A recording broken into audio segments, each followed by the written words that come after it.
Entrano nel vivo le manifestazioni previste dalla Polizia di Stato, come eravamo e come siamo, la memoria come valore. Dopo l'inaugurazione della mostra di ieri del materiale del Museo Storico della Polizia di Stato presso i locali dell'ex provincia regionale, stamani è la volta dell'esposizione della teca contenente i resti dell'autovettura blindata Quarto Savona 15, coinvolta nella strage di Capace, e del materiale videofotografico presso la Villa Aurea e Casa Barbadoro, che ha visto la presenza anche di Tina Montinaro, che ha perso il marito Antonio, caposcorta di Giovanni Falcone, ad accompagnarla il questore di Agrigento Maurizio Ariemma. Stamattina stiamo continuando, abbiamo iniziato ieri già con incontri con gli istituti scolastici agrigentini e in questa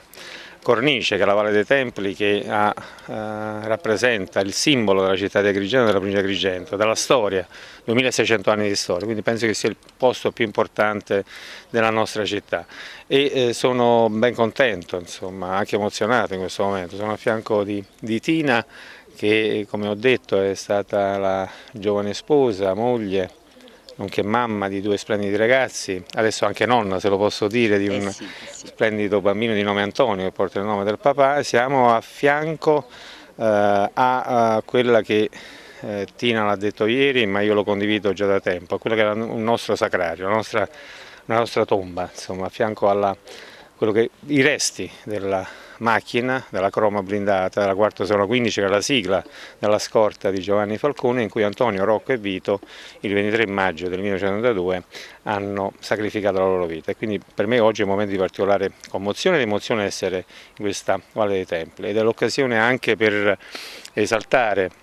l'attività di tutti quelli che hanno lavorato perché oggi siamo qui, e quindi un particolare ringraziamento va da questo pulpito, da questo sito alla Valle dei Templi, che ha consentito di poter mettere qui la teca, di darci una sala dove incontriamo gli studenti. Abbiamo avuto già un incontro stamattina, a breve ne avremo un altro. Un grazie al signor Questore, perché ha voluto fortemente ricordare i suoi colleghi e dare un nome e un volto a questa scorta. E per noi familiari questo è sicuramente molto importante, anche perché io dico sempre che i miei figli si chiamano Giovanni e Gaetano, non Scorta ma Montinaro, perché questa è memoria. È bellissimo che comunque il giorno 28 metteremo queste due targhe vicine ai loro magistrati e ricordare anche i ragazzi che seguivano questo magistrato.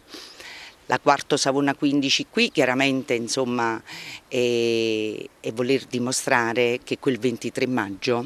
i mafiosi con quell'attentato non li hanno fermati, perché la Quarto Savona continua a macinare chilometri e lo fa con tutti quanti noi, con la Polizia di Stato e con tutta la società per bene. Lei incontra anche gli studenti, quali sono le cose da dire, insomma, anche quali osservazioni le vengono poste?